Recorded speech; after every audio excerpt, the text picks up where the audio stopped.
pharmaceutical shops around you. Herbal shop ye chedro one sabeka ye dorifa Vigo Plus CB so one on them. It's na num sisi number no na eda screen so no fa na one doctor enchechen komo or simple se wuntimi nko baby a yeton aduro enkoto a wo de friend no because of technology no one baba be delivery at the amount 0244516592. Absolutely, please call now. I don't pay yebedo bibi asem mo amhwe e wo mikrom nzama nzama mo mo mbiza be mo abahyenyamle ojirabe ke alishne bia be fa be TV na betoke na be ne tikobo number 1 number 2 ke kameziema adro abuja ngwana ma kene mevia mbiza be mo abahye papa so azo be nyina manoko biza bashin axim brofo biza be mo bashin mkobo ase mi chestesi onye bushin ho nyina sesi anya ants o ho yede mi chon papa en anope medincha so no mreko AGA school oboase mine school school penny you madam akesi anope mame memo ache wati woni teacher fo a wo mine school nyina AGA school teacher fo nyina en kan lower primary for anope mi chia mo nyina menim se mo hoye mo abodwuma onyankopon onsamu nyina o mama hoodin AGA school teacher fo nyinara oboase mi chia mo afi me kwa mano ne a brakweku anope mi chia wati nyankopon onye wakoma sade nyina ma o ma nkwatenti opambo yay papa machi anope ma mi chia mi see you me director Rasam Darkus papa nyankopon nyumfra domu enkwadomu omo ahode kwatentene nyankopon onshraw anope mato nkra bia obi a nyankopon onshraw you are just extraordinary nyankopon onshraw de mekan ne mo pa tinde for ne de okay dia ke chenu mi ama be catch office ai de me hwehwe so ye no me ba be catch office well anope latter part of the show it may be lines not some na ye dia mamo na fe no discussions aye ba be ye no won so we do adwenche dia ba by calling out yes mo hwe won crying and crying for mo free to do nyankopon shamu nyina anope won kwata no so you na good morning sweetheart I hope say ohoye nyame hrawo anope bia wo to nhrasem egume so me se me bata no so abehwe ma behwe so yi tuntum ana kokko nyame hrawo be kwai for mebusiafo egu o mu chamu nyina yes nyankopon won ka mo na matumu nsha na ko shaje mfo abedi akofo me chamu a batampa me refi woda kwaku ne no ncheze me refi woda anope me cha papa anope ye ba bedin komo Ghana nkomo na me say o say and me question for the day me bisa o say white wedding ehuhia ana say our ready eno an say ebusua kakra bi afenu mienu ebusua na ka esinkonya efie kakra bi na nka yaye na obi ehu say ya ware ofie kama ya kokota kosense nya krata to so eno ano no ana say wo ye sabusua de no wo fie wi afran krofom ya be engagement free frank kenteni ade ye wia ye se go white se fit the platform and your bridesmaid for be 10 be ma de any ma de ne ya show light tinta show dem ne yakuni akototo flowers no obi ehu say you ye engagement wo fie and ye san kwa sorry dem san kwa white wedding aka ho eno no ehu hia ana se hu hia eno ne anope kwesa me bisa because me himself e be kwa na wie ye be si 2024 yemu bebre na be ware bebre na kra no within this week and next week bebre na pese wo mware ansa na wo mwura afifufu yemu neno na me bisa wo se white wedding no ehu hia ana se mfa so bi ani so esika seye ana say me wo misika na me feel say me ye white wedding dia Diane eno de mfa ho wedding is once in a lifetime inti wo say me je na me ye ni yi ana say mufra kenti ne fia fenu mi na mo ye no simple musika mo de akobo mo ho adwa na jama mo ye mo business mo hwe mo nchirima ana se mo ma ana se ye kente de ofie ya e wo say say ye white wedding ni piece e mo bi ehun se she wedding ne de osesa no be 4 times so wedding the white wedding no shantare be say yo eno ehun hia ana se ehun hia eno na no pa me bi saw enche bia me bi me lines not to me e de ama wo so wafre na wo de wadwenche de aba wo frame a e ya na wetie wo ho e wo eye phone no eso me pacho no we say lower or television set ma so one can e din komo yesua de white wedding hu hia anasa white wedding de enhu hia me se fie de na ne hia eja ke yewia obi ahye ne kawa na eja wona wo ko baby no nya fe na akofa nkrofo akofa eye made for be 10 6 7 sika sey ne ade ho nsem bebrebe be he kra no afe ba kwa fe mi ne fe aware ne kra fo no obi a kwaje bosia na yesi deja anase efidie na anase hu hia mum sika na me wedding day chare dan jajaja me enye no once and for all yenye mame tombo ase enye be 50,000 100,000 na ye fa nye wedding no na obi ehu say you yenso no jaje wow eno ena me bisa wa enche bia no me bia homatofo na tum e dia ma na Ghana nkoma ye bebedi me mo hu ene discussions ye beye na fe no wonso no wetime de wadwenchre e de aba woko Facebook aye live e wo Koowaa TVGH live on YouTube Koowaa TV some darkos initiative some darkos TV so no you streaming live e wo ho district elections isi ese ehu hia se wo see use eye indelible ink na use ni de bia no isi se isi di anka hu hia na no na minority fu bisa say hey mami jemenza say dey say be so say be nyado dey wo dey ba no o be say o regi elections na wo wie mu na 2024 kwa we na o be say wo fa so e di wie mu na ye no ani say na me a say dey wo say ndu kwa say use indelible ink abejafo betnasi ye bebo room na yahwe the year and the review of a politically and of course economically and also no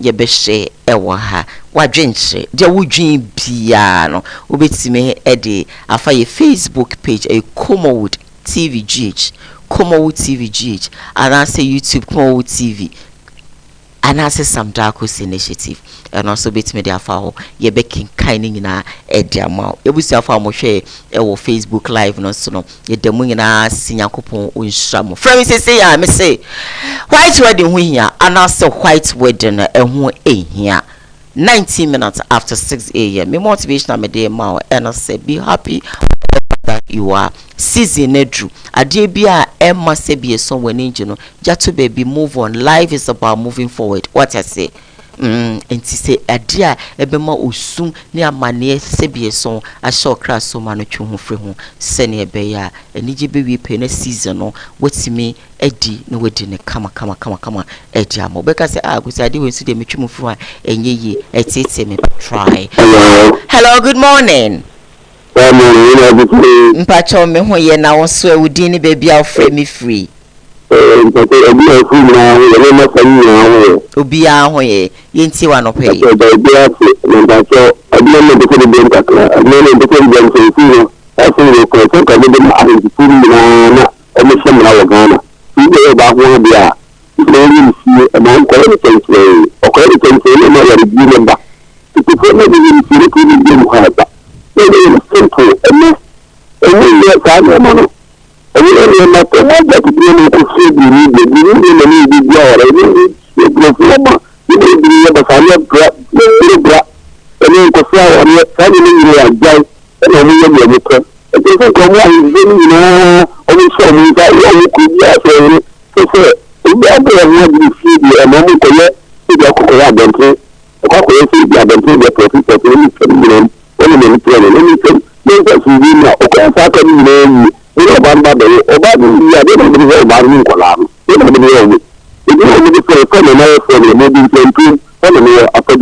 Bye akonya kupun so sinke be kranka yenye nemra se ne be ya Ghana de ana be ware we feed ni wi na kaja bibia e de na sem eko wow also obetime de wadwen about 21 minutes after 6 a.m. You're live on Facebook Koowaa TVGH 0202 668461 0202. Hello, good morning. Hello, good morning. Good morning. Me pacho din baby I'll frame me free. Me pacho frame me akwesi protest something on. All right. Akwesi pacho yinti wa no pay. Me pacho la ka on me ka on me friend is here we dey na omode aba na ase. Omo ma nya fo e ko so ye nya fo pa. because obi okra obeya de na oni sika kwa mbo de be ya ben so akofa mbe tia kwa be so no so a obeja wode ya mu bia mu se si ono so ayi bi wo mu je de ni de mega se ni chere ni atandu wo kakra afaye wo fi bi na de wo no ba show bi na mu fantina. All right. All right. Yamin Shabibre. Once you beat me, do I drink about 22 minutes after 6 a.m. Yamin Shab. Once so bye. Well, 0202668461. White wedding. And we here, and I say it's unnecessary. Oh, white wedding there. If you take a crank, could be a queen baby. Now my worry not so much me the musica bobra. And I say we here. Now more music once in a lifetime. May you crew. Then you can't no be once the wedding. No, it's saying home better. 15 3 4 5 day. Anyway, call me 0202-6x-8461 0202-668461. Also ubit me afreme na wa join ye for wa drink fabra adwin ba ku futim ye to atoni say no bi so beka sampa o chale me je we na ehu hia ma me nko ware ofi simple ebusua no naija obi antena se be ma ebusua be 6 ma ebusua be 6 atena se aware kama chche rings adanse fo ka crab ebi yakeka ya no ka crab ebrebe ma yakokot yakosensan krata da so oh mene nipa smesi yaware na chese no ano no kama ana se debi she afi ne kopele mozi ni ade have a call on the line. Hello, good morning. Morning. Me ba cho wudi any baby a wo frame me free. Me free Elmina so far. All right, yenti wa no pay. Morning. Me ba cho kasa men tie wo TV no so tie wo phone no so no yeah.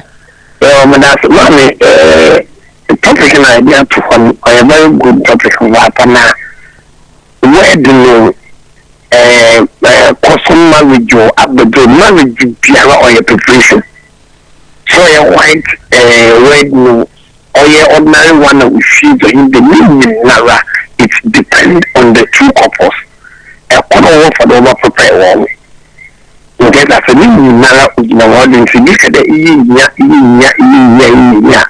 our today resident okay that's a resident and for foundation papa or your then nara then issue or the then before if you aware or your preparation second Jeremiah the Bible or nara or your preparation you see no obey you do obey the whole obey the whole meaning nara your couple for it what believe you for that will put away be what to you musha it mean na wado nyama obey and then obey okay madam chair what from that CP honest watch na also a preparation na bibia nso me yimde or a preparation e bi say dey or preparation mpa white one or necessary anajo onye necessary yenye feeds kakra bi yen fefre yen tam yen kente ebusuafo kakra yen te fom na yenye na chedo obi anko ne baby anade ye yo no wi a yen sanye white no nka ho because most of the time and them no ye hon bonde besiafon oh ya ye white we de be ye feeds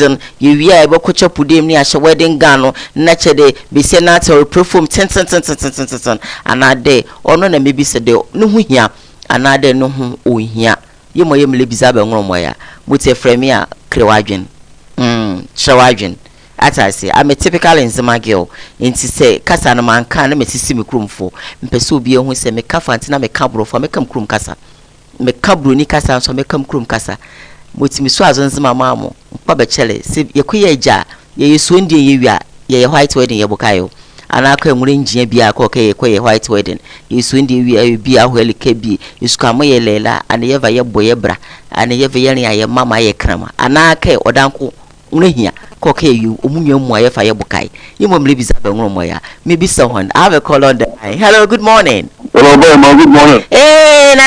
Nana mache no mama o ti ye nana mfacho nyankopon adom na so Ahmed Mabishapa. Afin committee nana afi se ni eti. Mo na bi pa udi na be se be fo abo abaso. Nana nyankopon. Ya mishrao. Onyoke say papa nana all the way from Thanos. So makase meba Thanos so na maba be show.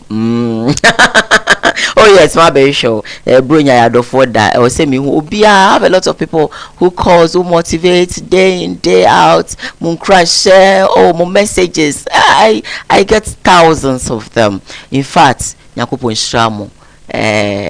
I'll take a time and come and see most of you. Na mom will say you. I feel so I do for that. Hello, good morning. Hello, good morning. Reverend Prophet Martin. What is Papa Pacho Badia Daro Mammy Somehoye Palm. I don't know. Amen. I'm a pregnant can say, but it really be as a really in this school. They will get account of lack of knowledge. They do them Pennsylvania, Namima in the baby. So, and think effort. Because our lady is why you feel more concerned right here. And say, when I'm going to be the Bobra, a funeral, not in a dance, will be producing them. So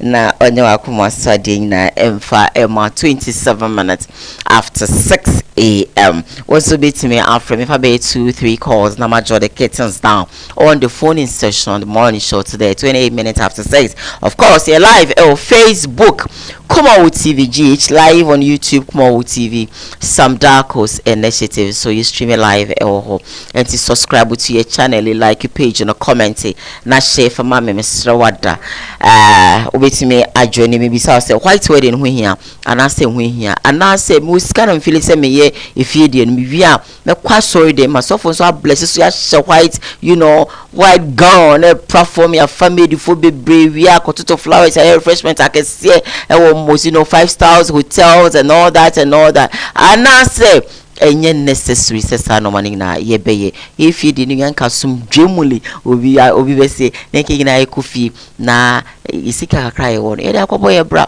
ye kotu sika na gwafi bewe na afi e won so akoye bebre na we kra bai menya aduane edi me kɔ no we de menya se manye si anye me se wo beti bibia na ma stress we si na tade ne nyefe iti you know cry say wedding bi ankrofo bi ye afi de social media so ne tebri ni si wo ye se na wegi crochet nyefe wegi no ye fa anye wedding abaya enti senka anka oye ni fiwi na kwamfa ni mfonyi bi ametu social media so kan be we go share na just say krum hansem na koye bebribe wo ye bi bui wanye bi bui wo ye nsusu na wanye ne kakraka bui wo ye ne kakraka so bui sisi ye nye den eye ni pasu ye nkoso nye ne kese ana se nye ne kitu ana na ye ne ahon beto enye ne amanfo beka ye nti obi a last caller. Hello, good morning.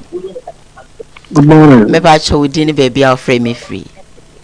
I feel calling the Pacific Taloso. Pacho nti wa no pay. No, yes. The American comes on this white wedding there. So we scar here. But when scar you see your stand up, let's say feeling a bit snaya and zooming here. Okay. So our na community any once in a lifestyle. And you know, show standard now why the banana energy. But in case every day, you know, any problem between you. And your burn or wife and as a couple and the most we trying to pay that card. Okay. I'm feeling your show. You are so amazing person. Oh, thank you. Thank you. I don't like your voice and then you're so amazing. Oh, thank you. God bless you. Yeah, Michelle, so thank you. Thank you so very much. Bye-bye. Baba Beshisho Munina or Tano so. Michelle. Bye-bye. Yanko Insha Papa, Pamefa, Kobia, Ebium, O Sikana, Eye. When is Sikana or the bay and so swats now, baby. Na yeneka crabby, the old so. Sebi. You'll be na Babe Bobranamo. It's all about you. What? Madam, you ask I'm afraid thank you so very much for calling me this morning. It was me Befi na mebema evangelist Richard Pra Akwaba what's nasi or Yashanti Regional Communication Team member for the NDC. My darling, what and then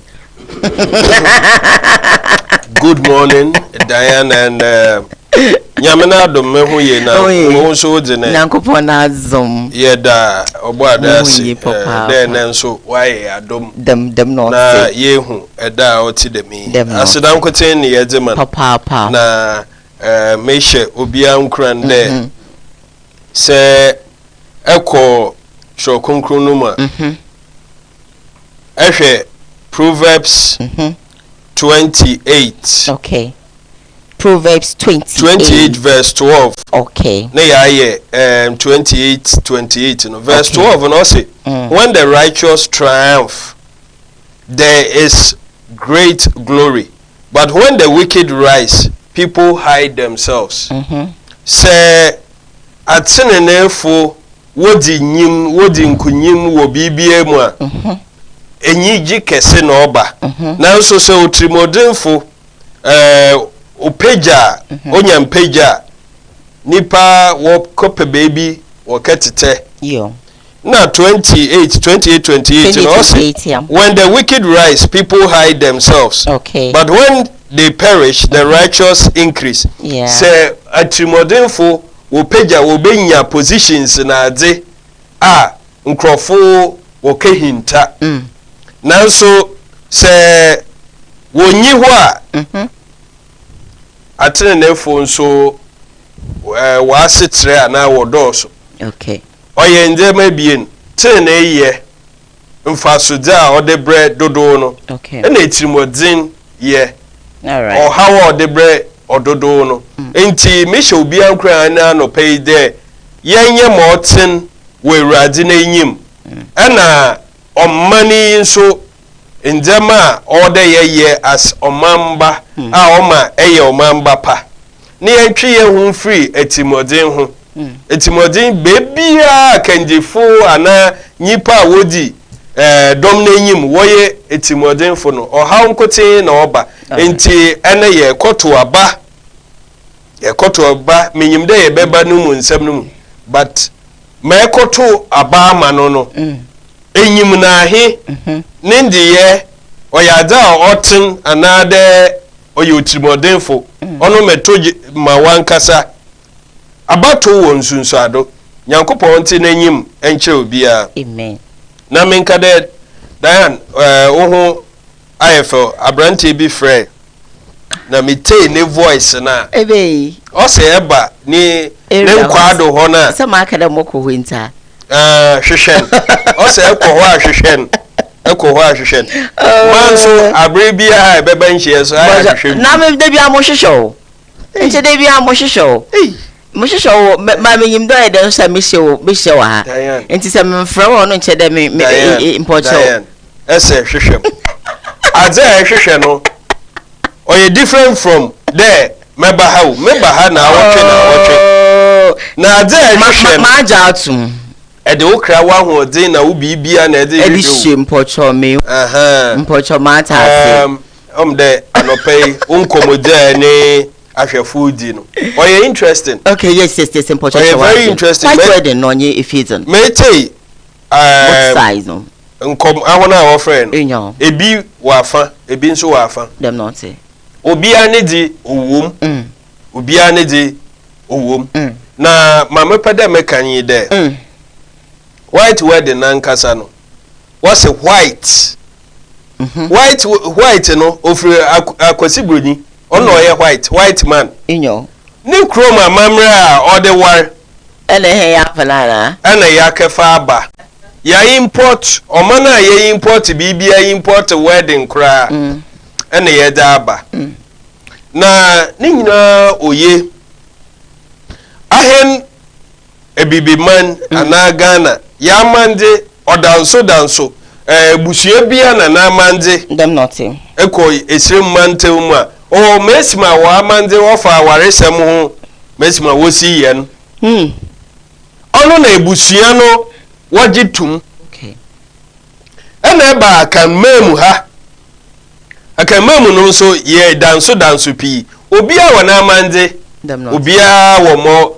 ote ono nso na ye nso ye gitum na ehwe white wedding na abrochimem se amena wo yehia ne ye de bobo ano na yenya ye hunte tase da ye pede ye wara we consult our family not for their permission not for their approval so long as the two of us agree ye betuma call chapel dem ana court ni akade ye be war dem not ye sensan krata ye ne ye kono ya war ebusua ne pewompew ahen wo se ye two adults ye awona ye nyin na yate ye ho ase yate ye ho ase se ye be ware enti ye yate ho ase akosensan ye nya ekọ na ekọ aban krata so a enu anu no abrochimemu ya ware na sie krom ha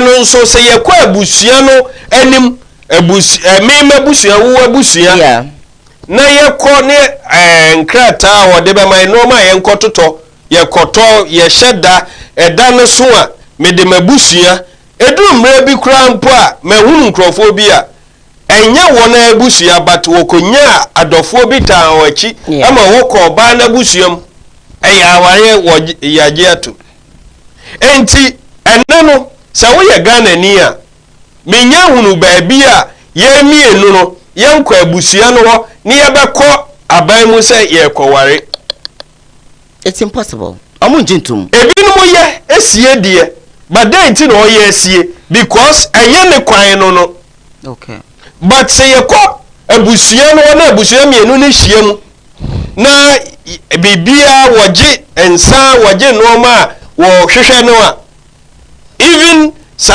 wade na ban jitum yeah ani ye frɛ no ordinance no yeah aban jitum enti ye pa ye tumi ko ye wasantema mu ha ani nhye so ye hyekeye me ase ye tumi ko keye me ni akọ register aban agye atum sir ana ye tumi so ye ni mienu dodo na ye mienu wo kofie ekohunu abusuafo wo wi a wasan so de akọ asori wo se asori no ho no na nyankopon ekohwem wo do afuo na nyame ehunu a enye yi asori no ne ye de akọ enti ye bo no tofa no me pese me gina bia me ka se eye nipa beenu no oba ne beema no stressing oba ne beema na agye atum no won hihye ene won sikasem okay so obetumi aye ni mienu nyina fine for bibia nsimka na moment ko bobosia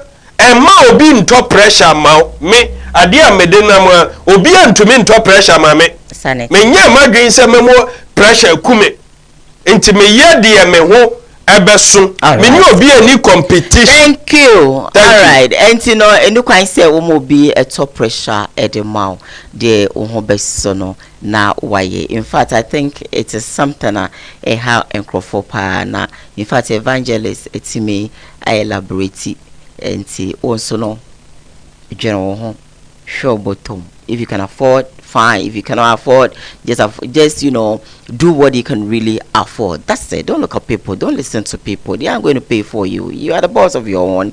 Look into your pocket and see how much you have in there, your job, and after the wedding, what's next.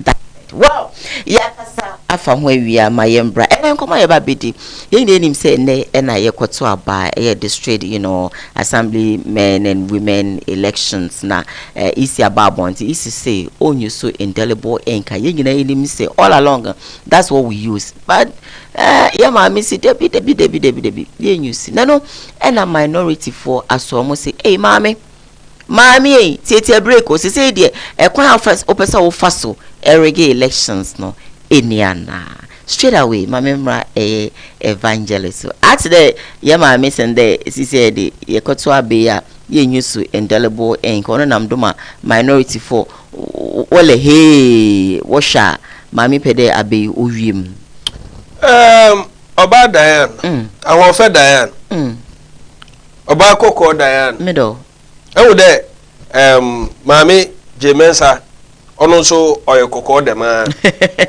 awon fe di Nyankopon wo adom ne bi papa nanso bi the physical hofe ni free wa there is supposed to be something beyond wa hofe no enti mpanyinfo wo kasa bi de wan ho fe de wo bekọ usuban de wo beba ma me pede me kanye de Ghana aba ye to no mani ye free baby ni edru ha you. We have gone through many reforms and ye edru ha. Okay. Na onye nwe wa de ada edi ye adwuma bro nyika se was oye tried and tested ya so ahwe na so far oboayen sehwa ebibi mantamu a mpena ebete de okon ntokwa asisi amaama bi so no wobehwem no na ya abato ho nsem ka ho enti Ghana so man every baby ni abedru ha anoma bebre na yaye mekai from the 1992 na box cry de to aba no na hunhunu mu ye frɛ no etuo mu osu ye di besi ho a se bibi dem bibi ndem hunhunu and yet tete ho nsem bebre ebenom se omo ti bi gu mu kra nsa na omo de abesi ho eno na de IPAC Interparty Advisory Committee IPAC IPAC enye constitutional chese enye enhye omane mra no nhye EC nemom brofu kasema ye conventional me no na atena se ya ade ebeboa in fact after all eye me ne wo ene edi dwuma no enti me kokase wonso wadwin kire ehia ye koye nim no se be ya ade asomdwe beba se me ne wo hia na ye kire adwen ni yi de ye no ye sigina ya se ye du agoprama no so a ya na mente me ho ase na beba from because bibia ye de be ye adwuma na ye de me ne wo ye dwen ho na mra de no ye de aka ho enunti eneno ye wo the transparent box box no ye de besi wa ye plastic ye de besi ho a uhunu se bibi demu a uhu ugina bia uhu bibia abane ye tegum ye tugum no uhunu eye ma no uhunu ema menteme ho ase on that part no kofom ena enhyehyaya before kura won sabeka di krata no a wo bekwa akotim no ye hwewo ne ya hwewudin emre bi na mfonyini nka ho ene no mfonyini abeka ho ID card no kura ye de kon emre bi na mfonyini nka ho ena be ye black and white senka wo Diane say wo da so a wo te se kwasi broni me da so a bibini ena yedu the colored ma ye hu se Diane eye kokko evangelist ojeje kakra de ba Diane ejeje che no Diane kana no kokko evangelist oye be ma ni nti ankana no me sha ahwehwenyuwa me tiefu ebi ye sakora ya ka sakora fo na president na nado ye sakora baumia sakora enti ubehu se sakora mamuwa na ye na enti omu pe na obedi we asem omu pe na obedi omu na hwefo nso ya ewo krom he me wofa kodo kwachi oye sakora awona wo hwe wan onyim meranka enti peref wan onyim peref bi a we make progress ye nkwe na ma menkata ho enti yate bi wode o card na kire ya hwe book numu ya teke eyewa ya hwe mfonyina eyewa ya wie no ya te o krata na ma wo koto no ya de ink bi aka ho morere so ink no enye ink ya de ka ya wo ye se ya na paper wo paper kura edidi ewura wo honam numu na emom enye harmful entumi mfansu anso boni emra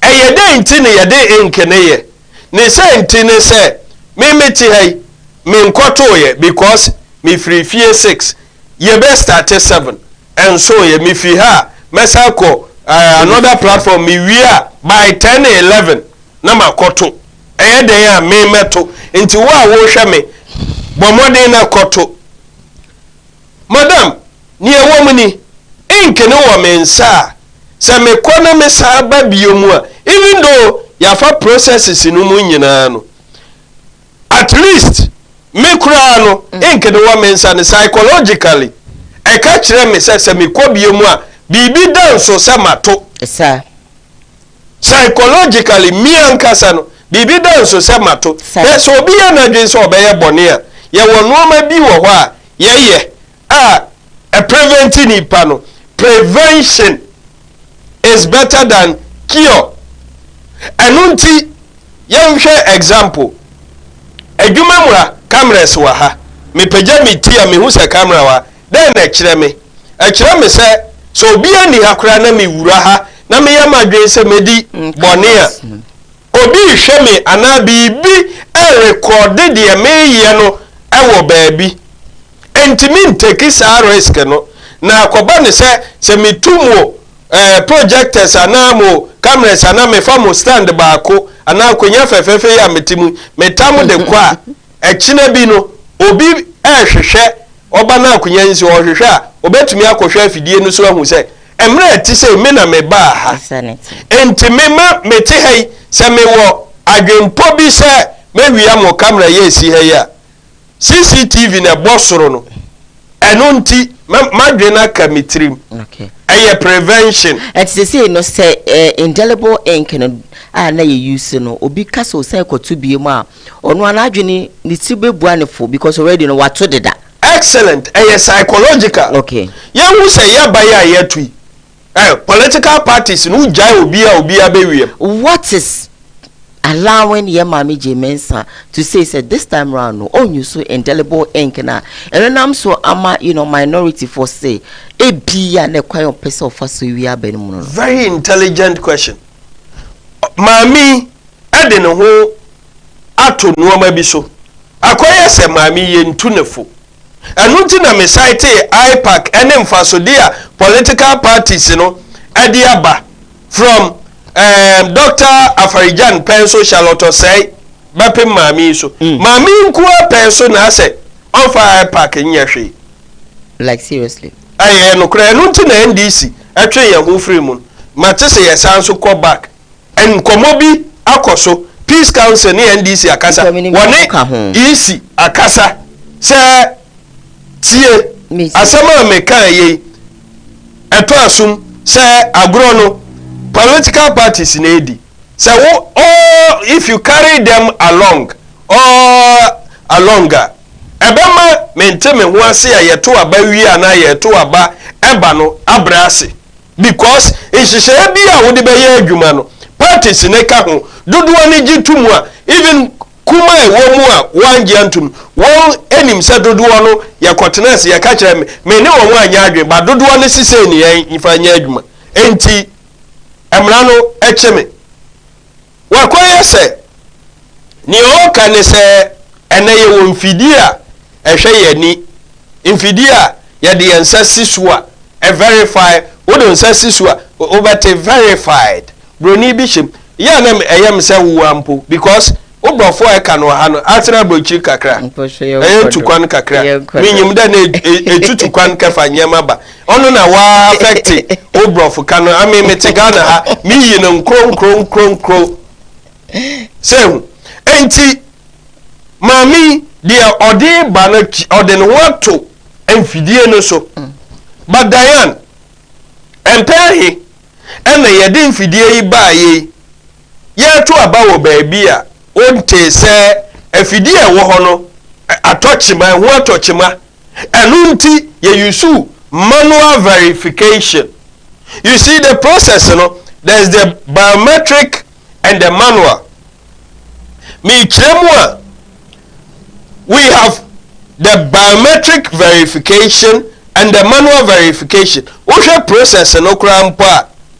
Wokwa wodo card na ma easy ni na otewana wodo wonsa esi we no so whichever way either say ye behwe book no mu ana wodo wonsa besi so wodo wonsa si afidie no so kura na ka verified ye bejo card na sa hwe register no so we do that concurrently alongside sure empire he ana wonkoto aba wo ba bia yente se afidie no a wodo nsa besi so no anya adwuma ebi wa okra ye adwuma so nipa ne de ne nsa si so amfa eno nti no ya yusu manual no waje me card o hwe register no me di wo me mfo nyine ya mea na eno no ade asomdua ba ya to aba ene ma mi se ink no ye yusu na manual verification no biometric machine no enough enti me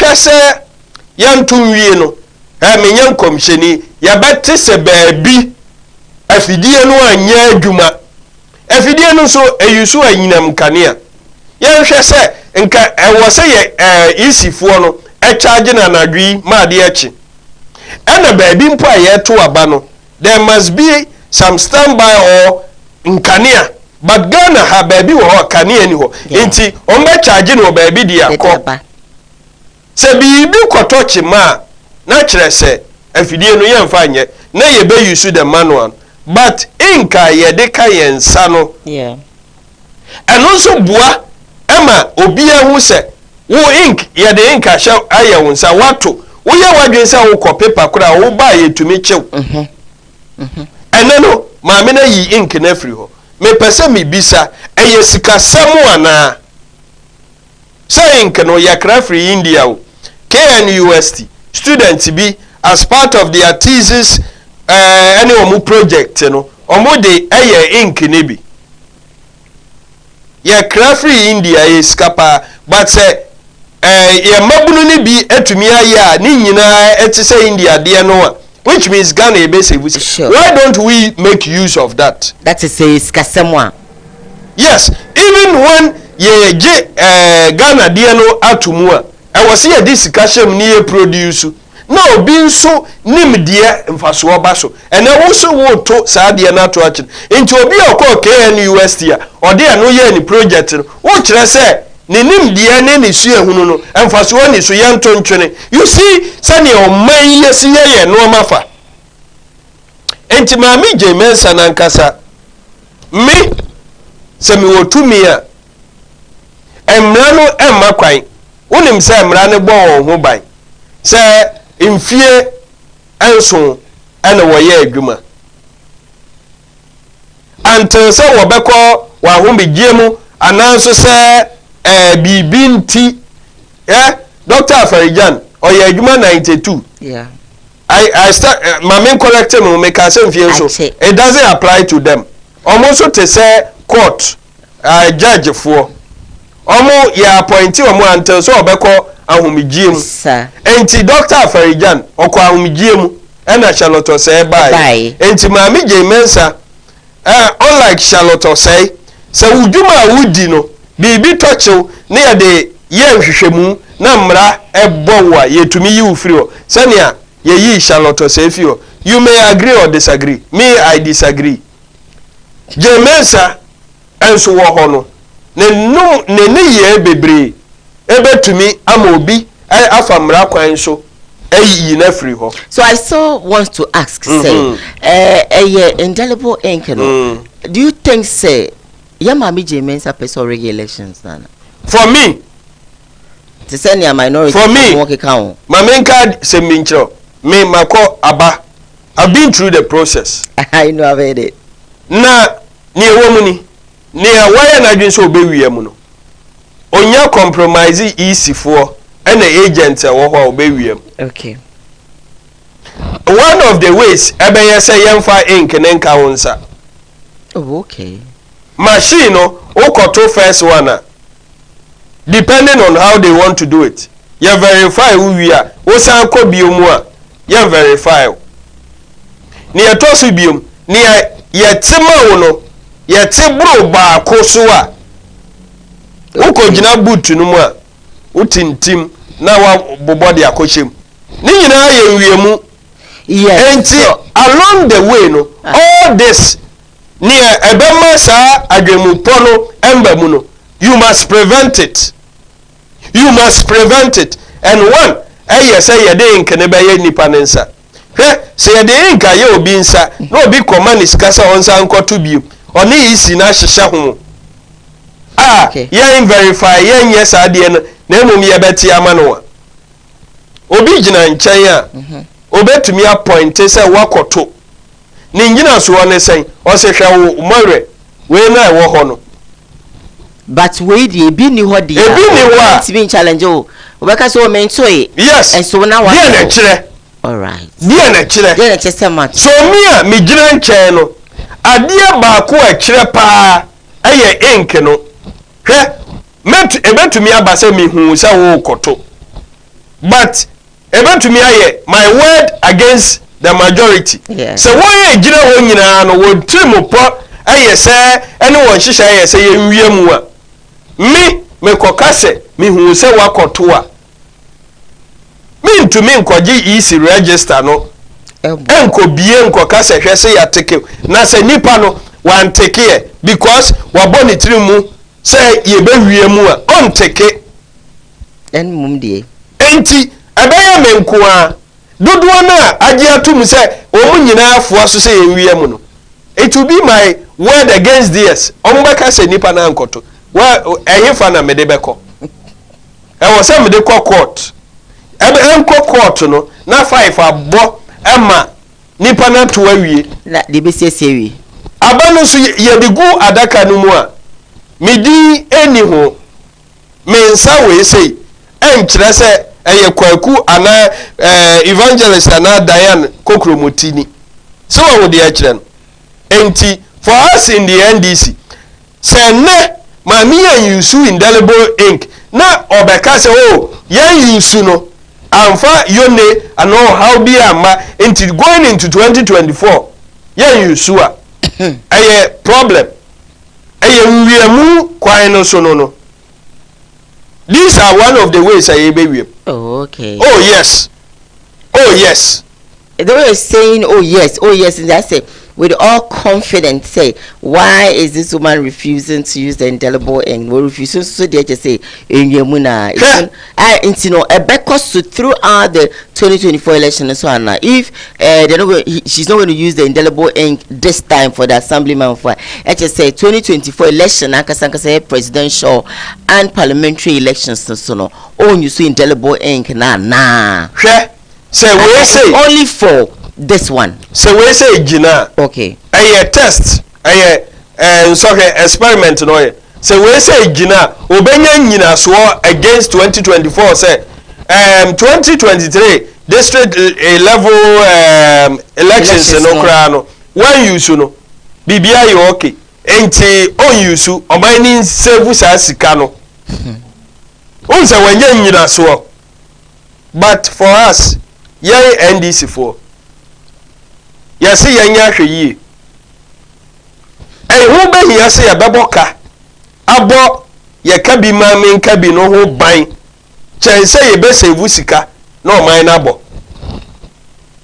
me sense su biom hu be yase ye bebo ya batuo no ho eka na yenya ya sumdue ya sumdue no mu no man ni betumi atumpon dan say ye be save sika kuma bi no man no yo na be mente me ho ase besim no man no abo we have lost everything.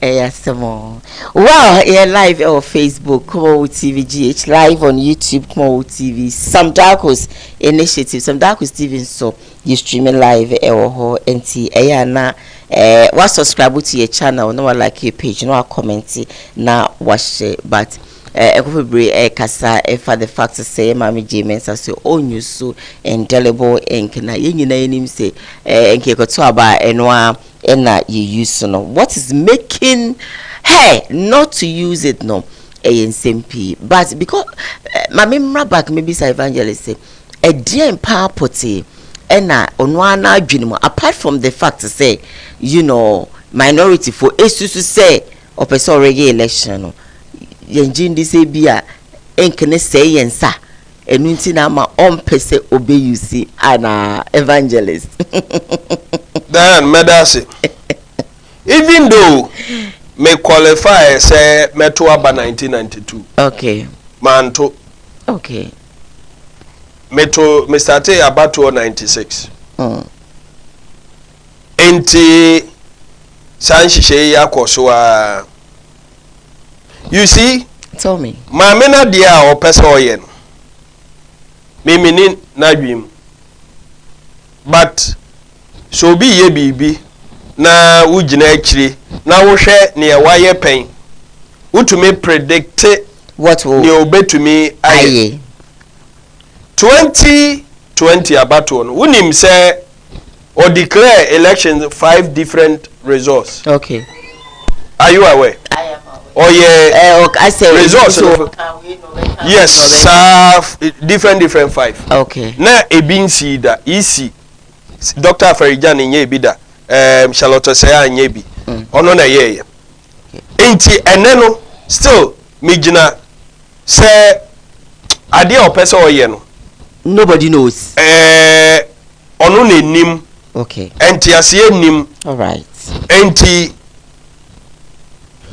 yanhwade bi yakọ voter regional NDC stronghold enti wo benya the element of MPP for kuma bi ewo ho enu nti sanso na wo ba Ashanti regional so far MPP but I know 2024 the numbers will change.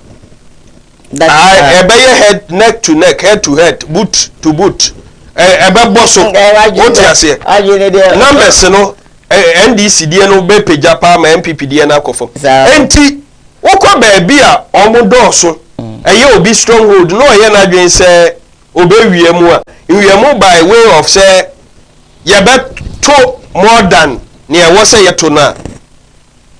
Dodo na nya agi atum no. De wo kuma no wo beka na emfa. All right. Eye dodo no. Enunti for me share my first akwa we so share Ghana for enkran anope yenim se eba assembly ni yi na one ya ho keka wo form na me was suggestion bia wonim se yempuntu ankasa ejina district level omunyina ankoto Ghana for mbomode nkoto na wonyi wona ede mpuntu ebekwa akwa pre mpuntu ekọ assembly hono so a yaji adwenkyira won adwemu edo wonim de all right ebema won patem mpuntu no aye wano na akọ entemtem enu nti no me hye obi ankran but isi say yen yuso enke no ade a me nene nya adwen. All right. But that's right about now His Excellency His Excellency Jimmy Boachi. His Excellency leadership. That's fine. His Excellency, he's my Excellency though. His Excellency Jimmy Boachi answer. Jimmy Akwaba. Na ohoye de. You look handsome. Straight away, watch it into no me room. You have 10 minutes. All right. 10 minutes no manentra. You see no me be straight home so ankasa. Now maybe so say. What to say is say own you so indelible ink for this election, especially today. A day na a mouse to say own you see, and because of that, into minority force up a already election, and that's why he's not going to use it. Dedika mamentia or mama jibre almoshe na moso ejumapa mo yeno hasi ni yembo mabaso. Only producers ne chagati mi na yembo mabaso na mibra. Yeah. Infanti asonko emano adjust say we dwane me abet adende ubitime dwane abet kano koso kwase peri bi na akosia na the flyer na send out to me nya ho hwe this assembly election did kan wo mo wo nsaye so abaton pesua iso omugina no nya information say an elections na nya mbaso. Oh, okay. Yes, okay. I'm yadma mobile netina. Oh, okay. Electoral Commission information on the better bonten say omonya issues kakra. Right. Beyond BBI betimi aboa mo betimi adi dwumadie na enne. Enti omutu anamo na omodi akotena. Okay. Enti so obi ewo nhyae so abato mpesua yi so na se wo twense nko bekọ akoto abansa na okone dwuma so a. It's not quite much. Yami adma china na elections na ebaso de di kan so no my member yempinfo ni bi abaso national office lawyer Justin Fimponkodia on Henry Nana Boache Uba Santemantema no say na original chairman and then the executives chairman ordinary Koowaa Pia Honorable Clement Opugujemfi Professor Chumesi a okopre MP wo ahafo no mpotem honom wo nyina yemfa enchia sonko efa ema wo mo bebe mo bia na the chairman Jokad so Michian kwans so member of parliament and so no bebe obi an Michian and then komo ayeba bidi no I believe say e Ghana ni bia asade say otu anamo efa abato any kwan fa so aye yi akandifo right from the assembly level the copim the presidential na minim say akonya we aba no ye be take a very good advantage na the was ye no ya ye ni because this is an election that preceding the main election next year and say ni ya say emra ni e bibia no you can yi the local governance leaders no ansa na yakoyi the members of parliament and the man penning and as the president nti besre obia intake part of what we are doing or going on today because so one you careful now ukoyi obia a form no the obey or you direct close to you in your electoral area so say from the electoral area ni mo track or constituency ni mo track or national nti se wanya obia at the electoral area no obetimi aboa wo e wo niam bi ho a the bad constituency level na akwan bi so obeto sin kakra because say MP in share yes one say we have about 25 communities so 25 communities no you have 9 electoral areas.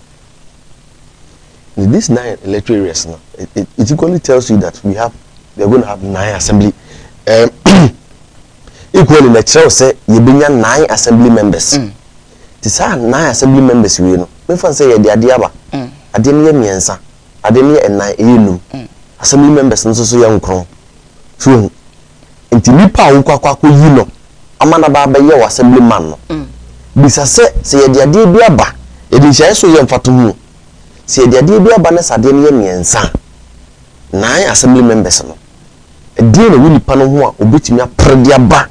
Miensa no wadi bi aba. Baby awo. We lecture in your house no. Ebi na ye school dan. Ebi na ye hospital. Ebi na ye chip compound. Ebi na ye akwan. Ebi na ye initiative bi a ye de aboa amonfo won pesua so. Nti at the end of the day a deal na man who say nipa wi no obetimi aboa me. E wo say ye san hwehwe mu nyina na boy with the decision that we are going to take. And finally no, it's not only the decision we are going to take. We must make sure say we involve others as well. Great. Because onkwa onkoto no. At the end of the day, ebia the own person will win and ebia onko ntumi win. So we bring others on board to make sure say whatever you want to achieve in terms of nipa na wojina no will be achieved. Very good. About electoral commissioner. Good. Right from 2020 edebe nyina no yenima na muntu a wotu niema oya sebio emfa kwema na se enya no ye traffic dey so aye kan wasem. Moreover the oya free say edi innovation bi aba ekwan ye fa so to aba ene ye bibie mu no ye traffic dey so say so aye mo omaba so we innovation papa no dey ba no. Me person started from the 2020 no. Right from time na bato a odi kan ye den do ye. Say ye to baby na the 275 constituencies now previously you send the results na the call the strong room in Accra.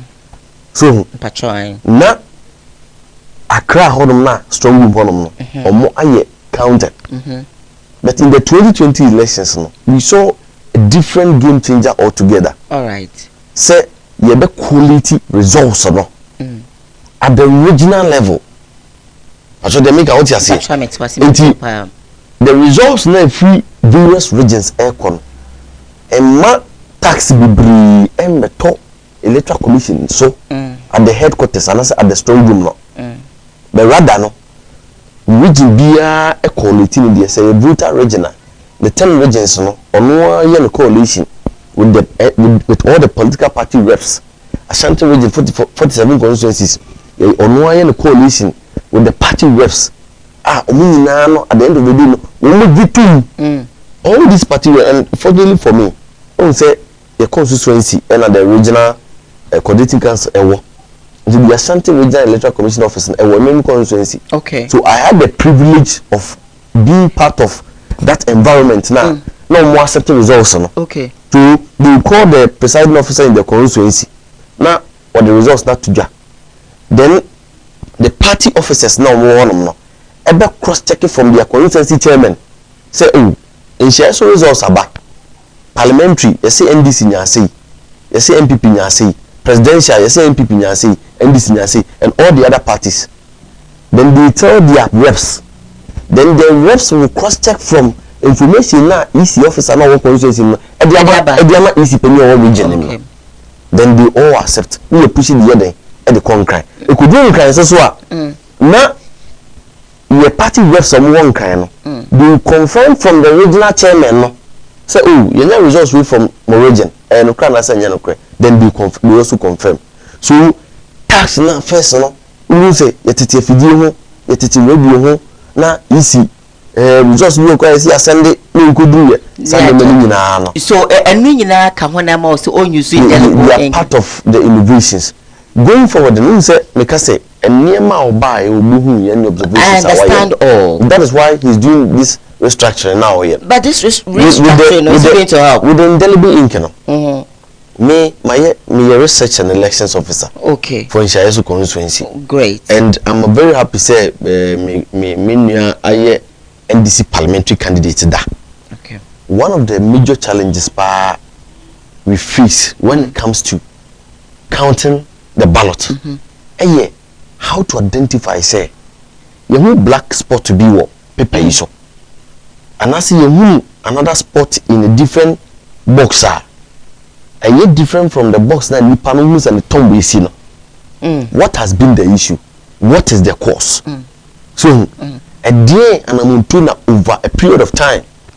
Electoral commission now here about to meet to me I observation who said that ink no tuntum.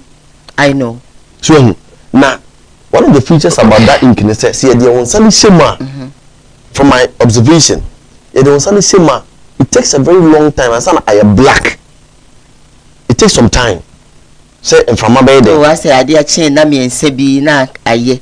But normally no you like immediately no the black. But so any mo kakra. I will do a short always are you too sure. Na say we no your body no air skin. Good. And then the paper no I will team and then also air paper.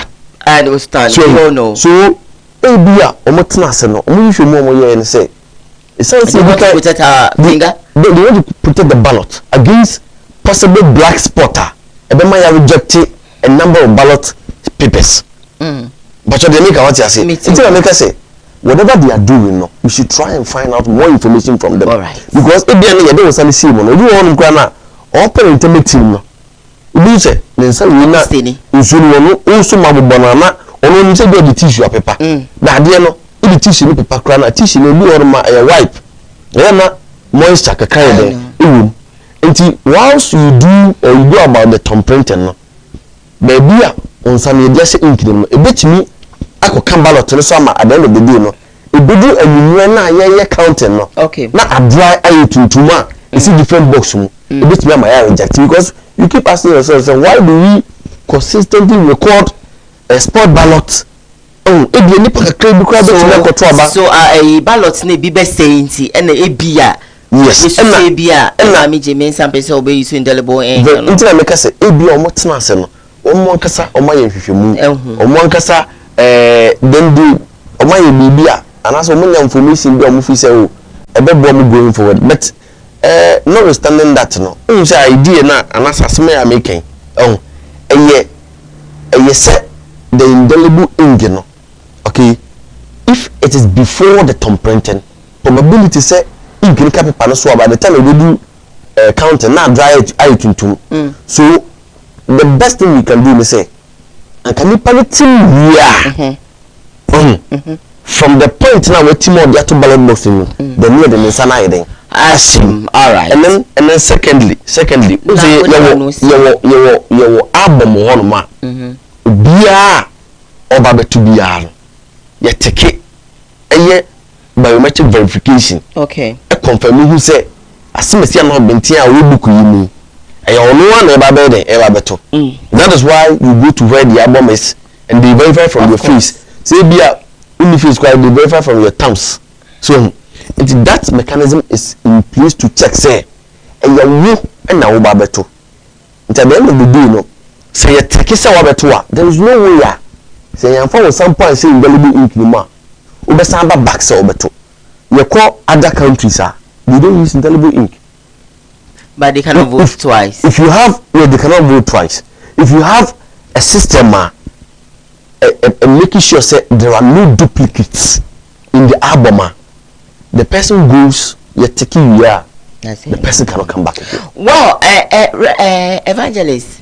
mpocho ebeke bibi ana mon comment next topic no do right good the year under review politically and economically Jimmy now okay fine I'll let you rest let me go and begin with the evangelist. How do you see the whole thing? Medase na makade even though initially yes we are sharing the 18 minutes into two so you will take 10 minutes then Jimmy will take another 10 minutes. Okay, thank you. Me 10 minutes no me pede me de less than 2 minutes. Jimmy wa kire nsmp offer abato yi ho na ninkremu for not easy not using the indelible ink no at a point I thought that he is a spokesperson for the EC but me who the onye spokesperson when he was saying there misusu se mental ipac wo ho no metase mental ipac wo the sentia ipac e wo ho no ye to avoid the Jimmy ye those of the Nintiasia no say ono anadwen na ochiru so obi na senka eko don't know specifically why no we know na America no okay say ko ipac and the political parties ni nyina eye adwen totoa and e ko ba say they've all agreed or majority anje antum nti yisi use indelible ink na yisi ko be use but anko ipac na koye nipa kuma bi anaje mensa nko adwen no enti na even MPP ni ayese misusu se sa no no we more democracy it's not about the ususu ye wo mra before ye koya de no ye betena se na obi ade na adwen aba se be ya wokọ abonten a ye nyina si ginaye anadodo ni si ginaye ni senti ni so you speak based on fact but he hasn't come out. Yamami Jemensa has not come out boldly said this is the reason why I don't want to use the indelible ink. For Jemensa she has spoken and she has said why wakasa okay wakasa but mameka ye there them political parties no obi anyim mente otu jamana mo no but enka wo nyina wo kufom ana wo dwen ho a ana ko ba de dodo no se yin free ho a we may disagree okay. but dodo no se dey na yanko nti ye kasa ye woni se nti ono na wo hia ka wase but in this case it didn't happen that is why kasa osusu se trying to be a spokesperson for the EC when he has not been assigned that is duty. what I don't want you to say because when you were talking you were also like I'm here to speak for the NDC okay not for EC but the topic at hand and he spoke for the EC understanding why the EC no problem and ordinary chimpo by and say then it's good that is why IPAC is very important or there nkobe dey say ink no or say ekeka ballot no to avoid that no onu po yensusu ye watu awie no nanka wako near the unsa na wako na ensi so I agree say ebinu wo moji a o monsa na omudi ahye we numa and one omudi kura paper no na esa ko team baabi without them knowing e dey how ba inti na adwen tuatu oye no say that's fine now you get me right thank you oba fefe the year under review politically and economically 2023 has been one of the toughest years for every Ghanaian. Yeah. Usuro nyame no di no kware manyame no di no kwa ma no ho na ahona wetwa no ho ehia. Why am I saying so? You know, we've been through this period from 2021 nyama nebo sha sido okoso. Even when we had the lockdown the rush for goods, you know, brought that automatic rise, you know. It wasn't normal, right? And when I work Wobeloke, some parts of Shanti region, Greater Kumasi, Greater Accra, Yebeshe Dim, 3 weeks, you know. A man for Rashito Edziban and one ade. When in economics, when there's demand that exceeds supply, prices of goods and services automatically goes up, right? Everybody wants to make profit. Sure. And we saw that side of the Ghanaian day. The anno niyaka de yesuro nyame as we claim. Oye den ye na emu cap ye bia 7 cedis. Na onam de ye be shefie 3 weeks. Na dodo na pe mo know that emuli nyi ho. But ebi wo ha nko be so bia no. E wona etum from 6 to 10 cedis because dodo na eto epemfa so dodo. We have gone through that period. And then 2021, 2022, nimu ye dzinankasa 2 years after COVID. We experienced the highest inflation, 54 and above, even food inflation over 100%. We saw that in 2022, the finance minister na Abai Mufu Wabekade is not a normal year. Then it moved into 2023. Very well. 2023 imo njama wasisi economically, yes, njama nebo wakosoro, but whilst 2022 njama boko 50%, this time it's dropping. It doesn't mean that njama nebo nkosoro, but in terms of percentage, you know, oba from ebeko wakosoro, but on subia. So as we speak, we have dropped to 26.4. Last month it was 35 na de. Good. Ode ahoche abrobia every Ghanaian. And in dema aban ye de ode besosano ebi ye de woko IMF no. From last year no ura this year no. First tranche no waba. Second tranche no waibu achibidi onyamba yet. And it's putting more pressure on the government. The abani here sika de twetu ano ho kaw. Enti onam da no ho kaw oche job no ho ekurekuru. Aban nanado danko ekufuado. Dr. Mahmoud Baumia Keno Foriata omo ho ka no eche job ho nkuro. Edoso papa.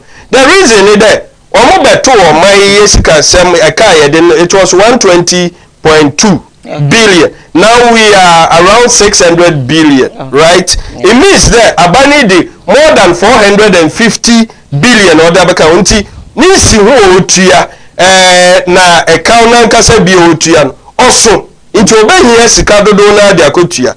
Now there's this, we have domestic debt ekawa or abanje ewofie odegana fo ana yawo external debt ekawa abande amana wonso wo na yehu there they have been blocked from the Eurobond market.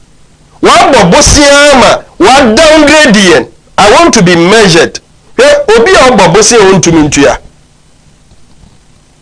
oye abadefo offende mfanti ebekande amunchumanka amemetuma ko ye dapafo obi obobosi ade ye nema a wofamfa so mba mfa nkotua no ka wo ye dapafo rating international rating wọ́n nyinaa wọ downgrade ọ̀nù ntí international bond market no baabi anka wọ́n kyerɛ etumi kɔ bɔ bosia betwitwa ho wọ́n sɛ Ghana yɛ bɔ bosia dodo yɛ ntumi ntua nti wọ́n ma yɛ sika bio nti ɔdɛ yɛ nhyehyɛ na IMF remember Nana Addo Dankwa in opposition ɔka dɛ ɔnkɔ IMF Ghana fo bi gyi di ɔno nti ne wɔto man ɛnɛ ne nhyehyɛeɛ a ɔnkɔ yie ne nhyehyɛeɛ nkɔ yie nti yɛ sikasɛm basaa ntoto yɛ basaa ne nti ama yɛ saa kɔ IMF ɛno nti no ɛwɔ sɛ yɛyɛ nhyehyɛeɛ bi woka wode yɛ no ɛdɔɔso ɛne wɔn a wode wɔn ka no kɔtena sɛ nyɛ nhyehyɛeɛ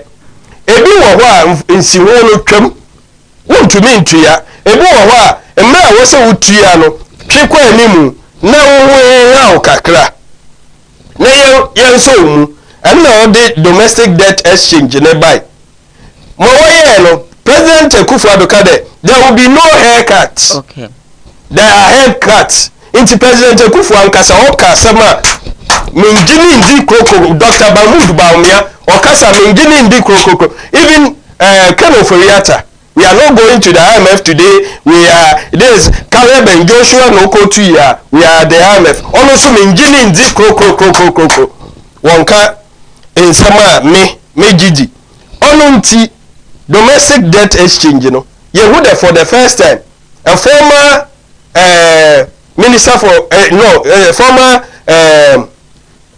justice Supreme Court justice Ghana CJ Chief Justice or your demonstration back 2 minutes medase a former Chief Justice or your demonstration okotena wiem yehu ye maame no ye papa no a wa bobra over the years wa small money kwa hododo over 40 years 30 years ebinom kura 50 years a wotiti wo sem kakra wo motiti wo sem kakra ede won sika wo disi ye ne kobo aban bosia ye from bond holders for the first time ye nya aban bia wa ba hontumi ntua wo sika no mra wo hia na woye demonstration ya na nanom woye demonstration ebinom kan dey wo sika kura wo hia de ato edru na wasoso ndema no kopem de nya mebeto nsafre wono wonya okay and then I will land with Cecilia Dapa and OSP yehu Minister for Sanitation okay Madam Abnad Cecilia Dapa ode na sembi akokot ode na sembi kokot se ni fie ambawa wo ho no mo wia no okay na sika o mo wia no erane $1 million ho agudie nkaponi ade euros ni ade sika nkente suit bebre ama special prosecutor ekohwehwe mu no so de court sika bebre ehye Cecilia Dapa mpaase oye soafo na hwehwemu no da ho ekoso ama ode na dwuma to ho na dodo na ebisa se nia ohwe bola sumpo ana sika se egu ne dem na omo aka safi we mu so yehu se Bank of Ghana aboka 60 billion okay and also abakosemu all right enti afi in some way see ye bebre but medibesia na mini so akabi emre wo mu a mesa to aso medase Jimmy you and the review what I want to so yes didi kan my enda yankopon ase great bia odi ya baba betu beautiful Ghanaian bia or you very observant would attest to the fact to say last year around this time anwa more petrol diesel prices it was not the best for us. And recently, a point of inflation at Tiaba Forma, it tells you that coupon fee. And secondly, the government of the day, the policies is really working. If you fear you see muya, meaning say a fire pomudin honsem, a bine abon modern pa. and so far we had the agenda 11 hospital projects are so across the country. It has been very, very good. You are more Facebook or okay, searching for the Ashanti Army. The Ashanti Army. Also the article number the Ashanti Army. Okay. It will give you an update of the hospitals and it's quite unfortunate to say the NDC and John Dramani Mahama in 8 years they never commissioned any hospital project in the Ashanti region. And then they are Menokasi. We have commissioned about 4 hospitals in the Ashanti region. Okay. And then as it stands now, 5 hospital projects are initiating are complete. And Yamiaduma early next year we will commission those 5 hospitals. 40-bed hospital projects are Baku Ewo Swame, Baku Ewo Chedie, Baku Ewo Sabronumu, Baku Ewo Manson Kwanta. Okay. And the other one Ewo Dobonso. Okay. Yes. Completed. Yesterday I was at Manson Kwanta and I was there. Nyami Adoma Ghana Mampeni na Nado Dankwa Kufado na Bideche a flag bearer Dr. Alhaji Mahmoud Baumia ebe edi apaso ebe kwa kutwe mama bachoni ama oh that's nice. Yes. Nti okay. Baby I be drew no. That's nice. Asedani de be Nyankopon and now fuel prices are Nyami Adom kama they share agenda for industrialization and they are say vehicle assembly plants and kwa I dey about my Ghana. 12. Okay. 12 vehicle assembly plants.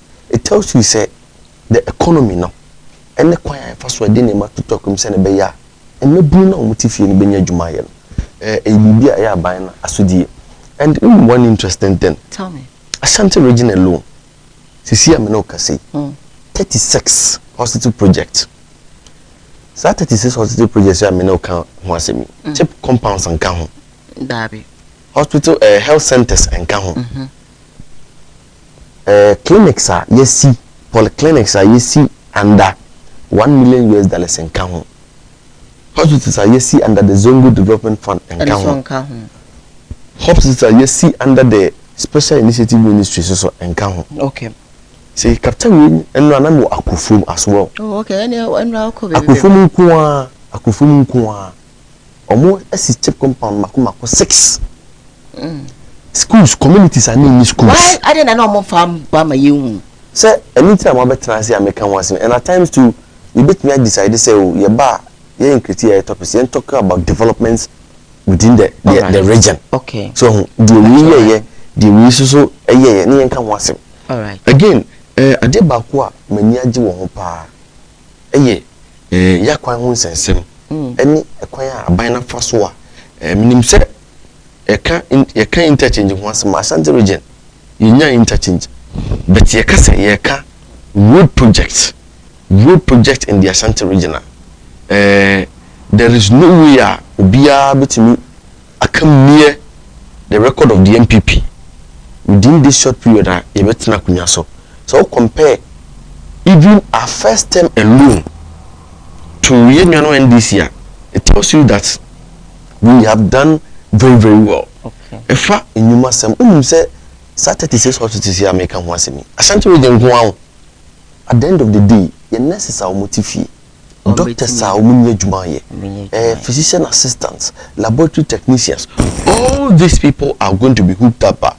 It tells you say adibia bani yubiano. Bois ama yet to make creative jobs for the youth. We can be about the vehicle assembly plants. And then I can say the vehicle assembly plants are 24 hours. And we do work in the night and then they work in the day. And you shift. And then you go to Anglo Good. We get yourself me call Boasim Potemina. We call the trauma center. I will Boasi. The picture is here. I want you to have a look at it and it's a marvelous project. And I was really surprised at. Sometimes we need to see all. Yes, this. That make us say. You see, look at this is. You see, so this is the year under review. Yes. All this is there. But no communicator came out. In January. And we're going to have a big, huge press conference. Oh come on! About Ashanti regional. We want to put the pictures. Aside that, you can go to. See. Obuasi government hospitals. That one I know. And also your rehabilitation one. 2 years ago, me share that kofa. Very good. And Oshe Akwanya, we Obuasi, Omanyan Kwanta to Obuasi. But Mutu Junction, Momon complete catching your cocoa. We will be so a Manso, and no some Sakom, Uzam catches them called Manso Kwanta, the Vamed Hospital project. Okay. And also completed that. Okay. Ukwamansia Sauta. Diane, the road, wow, the road today, you will love it. Ye by number so. Now, yes, say, you put effort in place to make sure say you complete. So far, projects are ye better ye inherited projects. Yamiatum, and now you come say airport phase 2, which means say the structure is really beautiful. And then we call the central market projector, which means say ye jumaho. And then we call Confanotia. If they are known for say, again, I'm mobile in terms of health. The who are central region, project I'm commission here, help project I'm going to say eye center hospital. So we are telling the Ghanaian people, we are talking about a hospital. An eye center is a department within a hospital. But what you say? ENT. I understand. What you say? So you can say hospital la. We need a hospital. A hospital and kasa niyeka. Brim. Inti ansema yeka te Ghana for nya and say and na upa banya ubetimi aboa. Na me pese me dey record kakra bitudwa on the hospitals. On the road projects are nyame adom. Ya fa mampani na na dodam kwakufa do so etumi initiate and it's marvelous. Ohwe yakwa ho sensema for Ashanti region alone, yeah, the statistics name na beto abontin. So ohwe me phone yi so a 1 2 3 4 5 6 7 8 9 10. It has been captured. Mamma the summary now. Give us a so far in Ashanti region alone, Yetumia cover in terms of kilometers. Okay. 1,877 kilometers. 1,877 kilometers in 7 years. Wow. NDC in 8 years or 400 kilometers. That is their record. 400 kilometers in 8 years. In 8 years, Ghana Mampani Nana Adodankwa Kufado 1,800 kilometers. It's 1,877.03 kilometers within the Ashanti region. Your asphalt overlay project. It's part of the asphalt overlay project. They should extend it to. Oh, okay. What you say? The only part Absa bang anymore. But I know almost started from Cozy Lodge. Every see Bruce in Quanta, but they realize there are some cables to be around that area. And what's the Omoyo, and then secondly, drainage system. So you sure if free among free ban, who say gutters be any console, they say it was very good. And in addition to that, bridges are here.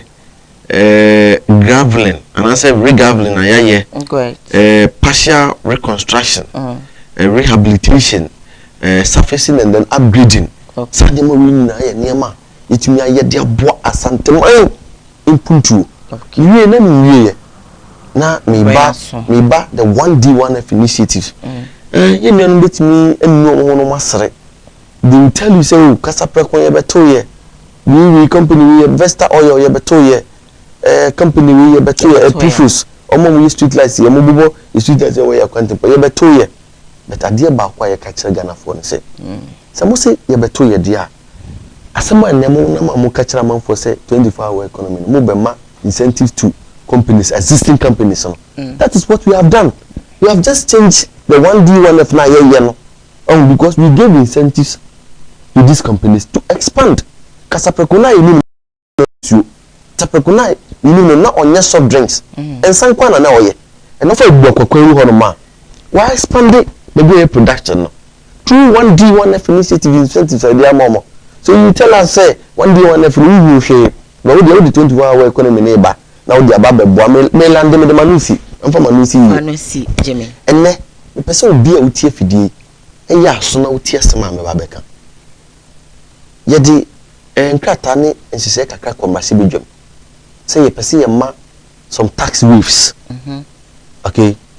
To some companies bia e wo my Ghana. Yeah. union minority for NDC for say they will not allow us to give those tax waivers no to those companies no. But you are going around telling the Ghanaian people say udi oba more incentives. Secondly, we have a former president our Bibia Kunyada or see our experiencer. You see, the restrictions and as a regulation in case you are cutting off, but you the manufa will see the regulation to the importation of 22 commodities so because through the one day one F initiative you produce biscuits waha, you produce drinks waha, and then maybe one my you waha. And because you have a creative job, yama maybe you my genemo. It is a regulation. In case if you say the biscuit beef you are bar, you enjoy, but you regulate. Say the 100% nearby. You enter some fanko ebia 25 and 30. Say the bear game ni na wafa bubu juma wa ha. You juma one also so nema na wo ye no. You bet me aton nema no. Right. Na when you sika dia ye den e dey tuaka. Mo se mo ntiase.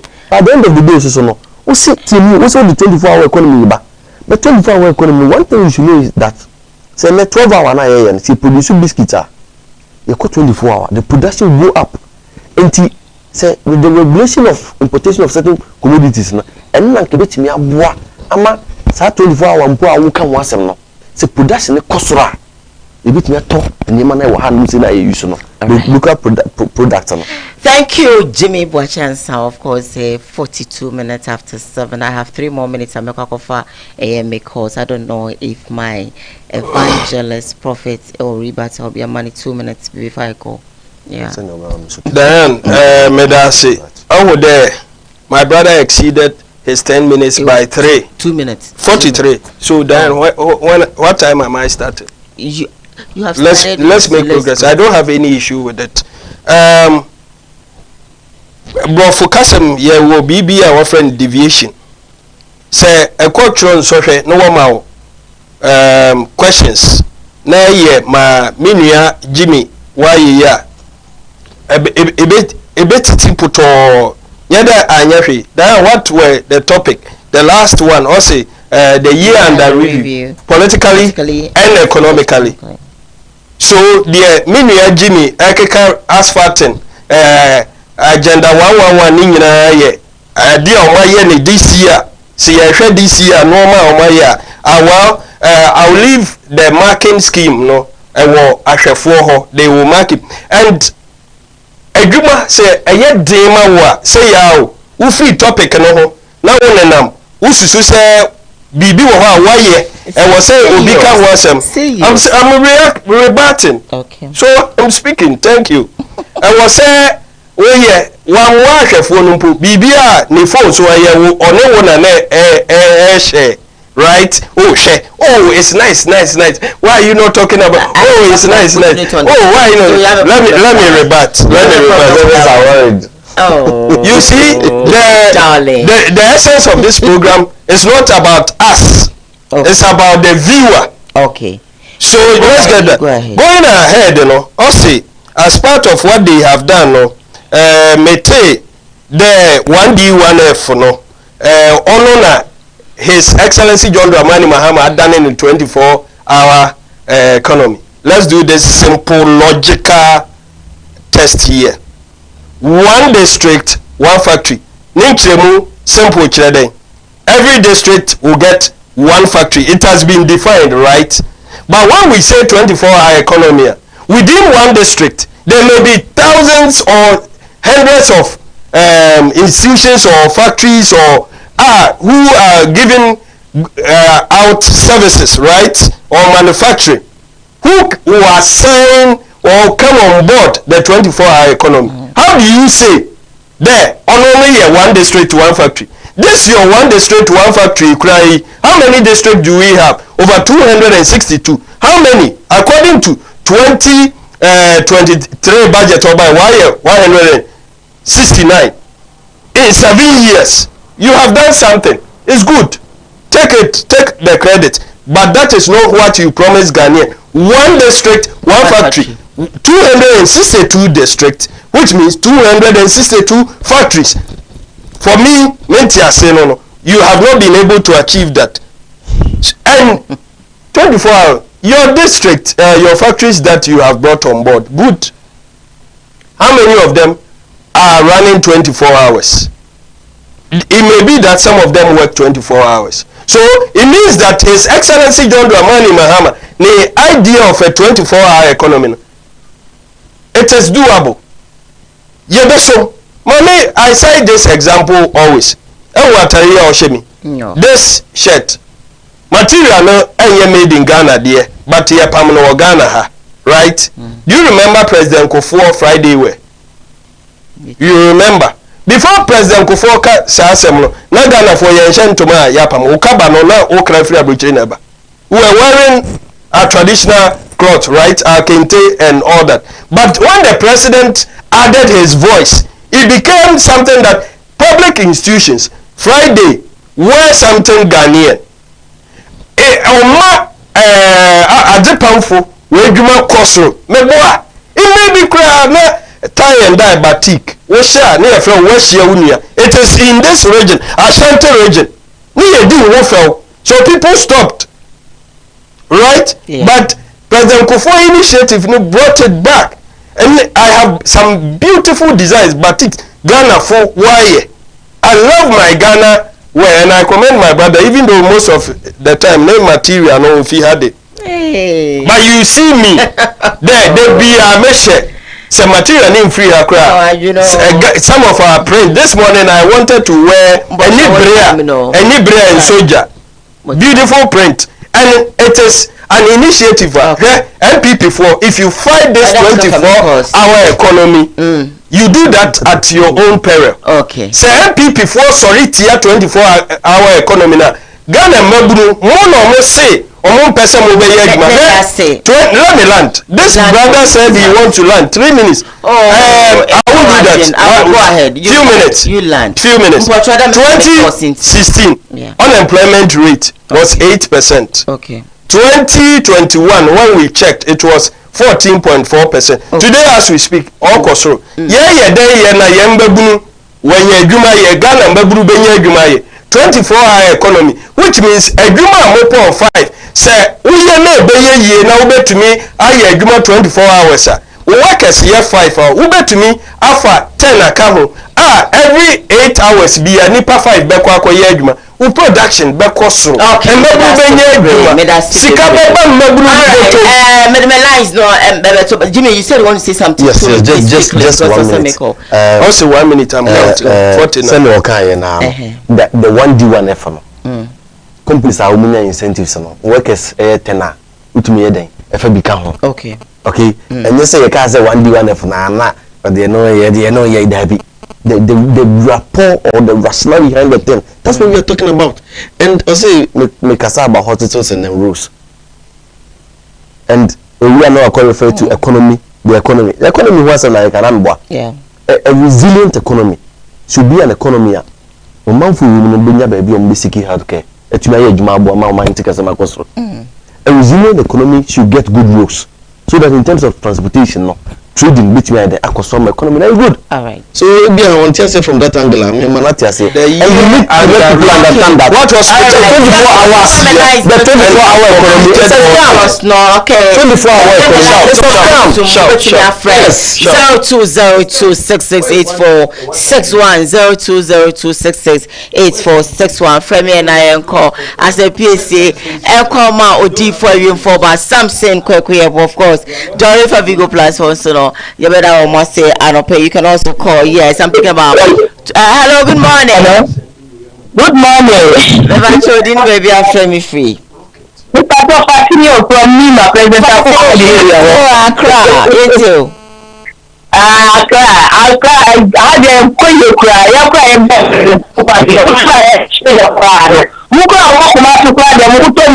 Yes, I am there, madam.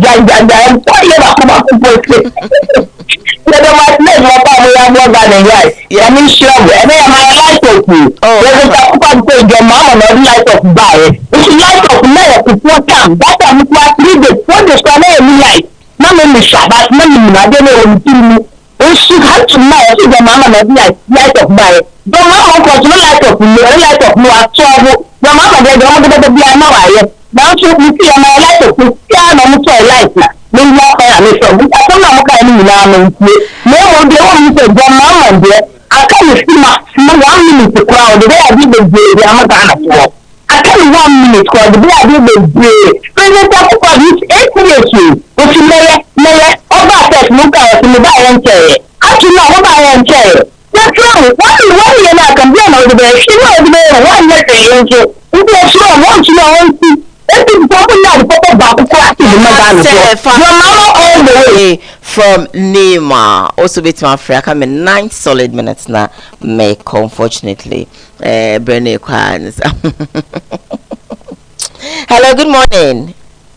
Good morning. I'm Diane. What to say? What I say? Now me I do it too. I'm making evangelist back home. Simon Bailey. Simon Bailey. Evangelist, Debbie, I'm a car. So about freedom, one, I don't know what time myself from Debbie, I'm a channel. We can't tell me near it. Mammy, woman, kind of question, Mammy Jezebel. Jezebel, no. Or whether you saw the Ghana. They say a contraba. What is the who may hear you? They say, we talk about you and Miss Aqua Johnson and Nempano. I'm trying to be around. No, turn off from us now. Oh, Mom, quiet. Oh, Mom, quiet. What kind of question before? Mammy Jezebel, I might not accept the action of that. I might not go. I might not go. I will I call you, sir. I will call Mano.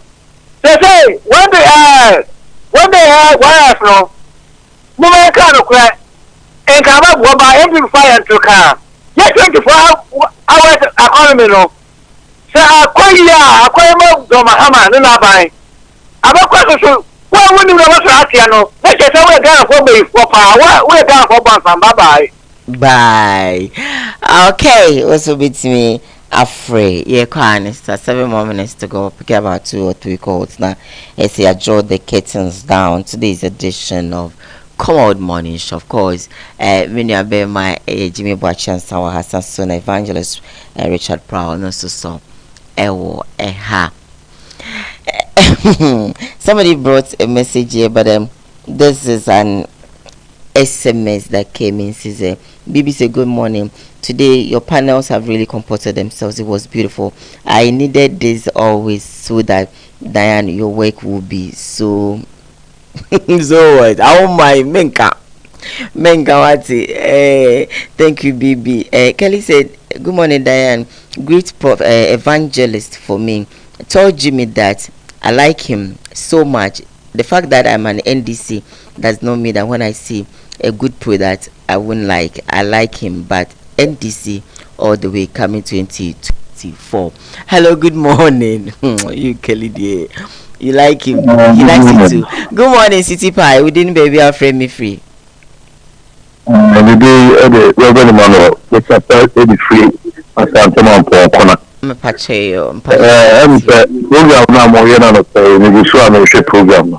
Now, in fact, some evangelists make an idea the Koowaa worker. So the Koowaa worker because there was a professor about a baby. Now he see the door or the transfer within Samuel. In fact, we statistics now. Which is there's a whole lot of problem. And as you say, Ghana, you know, if the entity for now, Kasakura idea dance say, or mining a day, entity for no Ankasa, idea dance here. No, no father a contractor. In this government, we are mobile. Up to now, I know what I say. We have not been paid. A Juma Waye for so many years. We chakwan. No one can say, Papa, you. But they are not going to consider saying to Kura at his age, why you Jumamo mining Kukura? Maybe or you are in the years of the Pianica. You understand? And so, maybe the TV is almost what contractors worker, or my see.